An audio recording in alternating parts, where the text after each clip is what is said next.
entre deux promesses, celle d'Ismaël et puis celle d'Isaac. Avant toute chose, comme le veut la tradition, je m'en vais d'abord rendre hommage à Allah, souverain de l'univers, souverain des hommes, et j'implore sa grâce et ses nombreuses bénédictions sur notre vénéré prophète Mohammed et sur sa famille. Bien, nous ne pouvons parler d'Isaac et d'Ismaël, paix de Dieu sur eux, sans toutefois remonter vers la source, c'est-à-dire vers Abraham qui fut appelé l'ami de Dieu, le père des croyants, le père des prophètes. Alors, d'après le Coran, chapitre 37, versets 83 à 104, Dieu nous dit, au nom de Dieu, le clément et le miséricordieux, du nombre de ses coreligionnaires, certes, fut Abraham, quand il vint à son serviteur avec un cœur saint, quand il dit à son père et à son peuple, qu'est-ce que vous adorez? Cherchez-vous dans votre égarement des divinités en dehors d'Allah? Que pensez-vous du Seigneur de l'univers?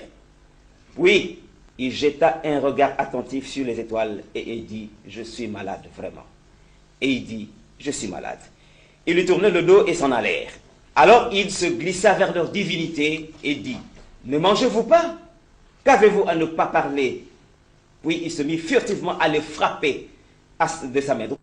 Alors les gens vinrent à lui en courant. Il leur dit, adorez-vous ce que vous-même sculptez, alors que c'est Allah qui vous a créé, vous et ce que vous fabriquez? Ils dirent, qu'on lui construise un four et qu'on le lance dans la fournaise. Fin de citation. Bien, Abraham, comme nous le savons très bien, que la paix de Dieu soit sur lui, naquit à Babylone, en Mésopotamie, dans le pays appelé Our. Babylone, actuellement, c'est l'Irak. Alors, dans ce pays, les habitants de ce pays adoraient plusieurs divinités, qui les étoiles, la lune, le soleil, et les idoles fabriquées en bois, de leurs mains, en bois. Alors, Abraham était très malade, c'est-à-dire qu'il n'en revenait pas. Il était vraiment attristé par le fait que son peuple adorait les idoles. Alors, un jour, Abraham s'est résolu de détruire toutes ces idoles-là, à l'insu de son peuple. Il l'a fait, il a pris la hache, il a détruit toutes les statues. Alors quand le peuple est revenu, parce qu'il est allé fêter en dehors du village, à son retour, le peuple a vu que ses dieux a été bousillé, détruit. Alors, ils ont su que c'était Abraham qui a fait ça. Parce qu'Abraham, comme vous le savez bien, Dieu l'a choisi pour prôner le monothéisme pur sur toute la surface de la terre. Donc il avait la croyance d'un Dieu unique, sans icône et associé. Alors, comme on savait que c'était Abraham qui l'a fait, le peuple a dit, bon, il faut qu'on lui donne une correction, hein, il faut vraiment une punition. Et ils ont préparé un four, c'est-à-dire c'était un fossé creusé, ils ont mis du bois dedans, ils ont allumé le feu, et ils ont pris Abraham, ils l'ont jeté au feu. Mais Dieu, à qui appartient la puissance et la force sur toute chose, a dit au feu, ô feu, sois frais et doux pour Abraham, mon serviteur. Et le feu s'est converti en paradis. Et Abraham, donc ce feu-là n'a brûlé aucun membre du corps d'Abraham. Il en est sorti sain et sauf. Après, Dieu lui a dit, Abraham, sors d'ici, va dans le pays que je vais t'indiquer. Et Abraham quitta Our, il est allé à Canaan, en Palestine actuellement. Comme dit la Bible dans Genèse chapitre 12, verset 1 à 3, Dieu a dit à Abraham, va-t'en de ton pays, de ta patrie, de la maison de ton père, vers le pays que je t'indiquerai. Je ferai de toi une grande nation, je te bénirai, je rendrai ton nom grand. Ça, c'est dans la Bible. Bien, comme nous le savons tous, Abraham n'avait été avancé en âge, il n'avait pas de postérité. Sa femme Sarah n'avait pas donné d'enfant à Abraham. D'après la tradition prophétique, Sarah avait une servante nommée Agar, l'égyptienne. Elle s'appelait Hajir. La Bible la reconnaît comme Agar. Eh bien, Sarah dit à Abraham, mon mari, voilà mon Seigneur m'a rendu stérile. Mais j'ai ma servante ici. Tu peux aller vers elle. Peut-être que nous aurons un enfant. Parce qu'elle savait qu'Abraham avait le souci d'avoir un héritier. Vous savez, l'héritier chez les prophètes de Dieu, c'est pas que l'héritier doit venir hériter de son père des choses périssables du monde. Non, mais il va hériter la foi qu'avait Abraham pour essayer de répandre le monothéisme pur sur toute la surface de la terre. C'était ça le but des héritiers des prophètes. Alors, là, Sarah a dit à Abraham, va vers ma servante. Et Abraham écouta sa femme. Agar devient enceinte. Mais avant de continuer, il faut mettre une emphase. Il faut faire une mise au point. Pour deux choses. D'abord, Agar n'était pas une esclave, mais elle était une servante. Il y a une différence entre servante et esclave.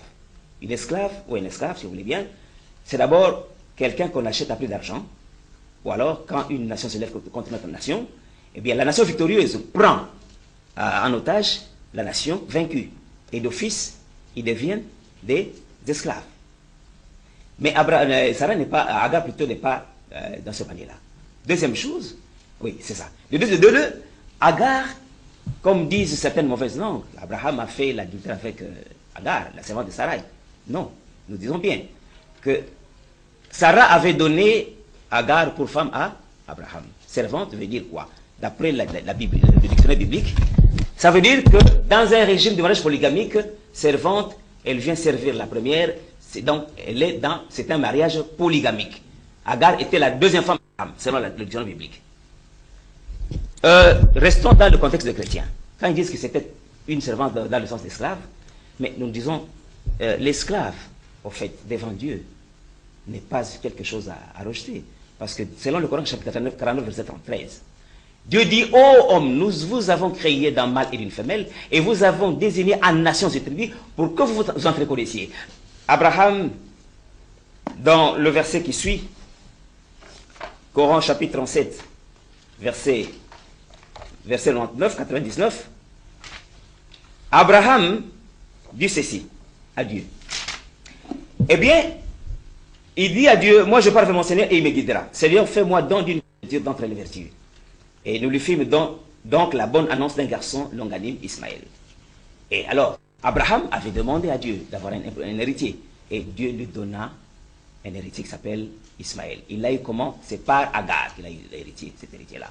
Comme a dit Genèse chapitre 15, verset 1 à 3, Abraham a demandé à Dieu, d'après la Bible, et il dit, voici Dieu, je m'en vais sans enfant, je veux qu'Eliezer de Damas soit mon héritier. Mais Dieu lui dit, non, ce n'est pas lui qui sera ton héritier, mais c'est lui qui sortira de tes entrailles, c'est celui qui sera ton héritier. Donc ici, pourquoi Eliezer n'était pas, Dieu n'a pas voulu qu'Eliezer soit l'héritier, c'est parce que Eliezer n'était pas issu de son sang. Il n'avait aucun lien avec Abraham.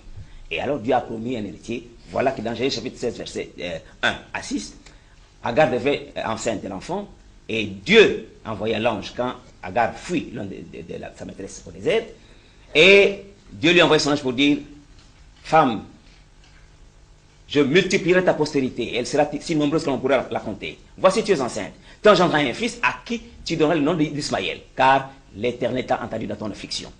Donc Ismaël, c'est le nom que Dieu a donné lui-même de sa propre bouche. Ça ne vient ni d'Abraham, ni de Sarah, ni d'Agar.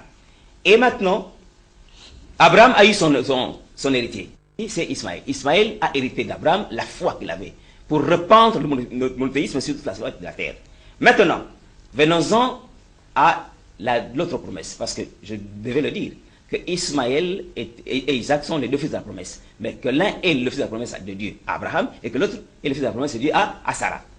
Dieu nous dit dans le Coran chapitre 11, versets 69 à 71, Dieu dit, et nos émissaires sont certes venus à Abraham avec la bonne nouvelle, en disant salam, il dit salam, et il ne tardera pas à apporter un veau rôti.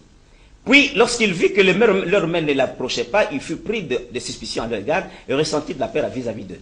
Ils dirent, n'aie pas peur, nous sommes envoyés au peuple de Lot. Sa femme Sarah était debout, elle rit, et nous lui annonçâmes donc la naissance d'Isaac, et après Isaac, Jacob. Voilà. Ici, comme a dit la Bible, dans Genèse chapitre 18, verset 1 à 10, ces trois anges-là qui sont venus annoncer à Abraham la bonne nouvelle, ils passaient pour aller à Sodome et Gomorrhe, mais ici, ils sont venus annoncer, voir Sarah, par le canal de son mari Abraham, pour dire que voilà, Abraham, où est ta femme, où elle est dans la... Il dit, nous reviendrons vers toi à cette même époque, Sarah, ta femme, aura un fils. Et dans Genèse chapitre 27, verset 1, l'Éternel se souvint de la promesse qu'il avait donnée à Sarah, et il a accompli pour Sarah ce qu'il avait promis.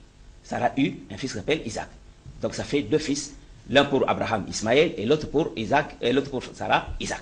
Voici la promesse que le Seigneur a donnée au fils d'Abraham, qu'on appelle Ismaël. L'ange de l'Éternel lui dit, voici, tu es enceinte, et tu enfanteras un fils, à qui tu donneras le nom d'Ismaël, car l'Éternel t'a entendu dans ton affliction. Il sera comme un âne sauvage, c'est-à-dire Ismaël sera comme un âne sauvage. Sa main sera contre tous. Aujourd'hui, vous voyez que la main des musulmans est contre tous.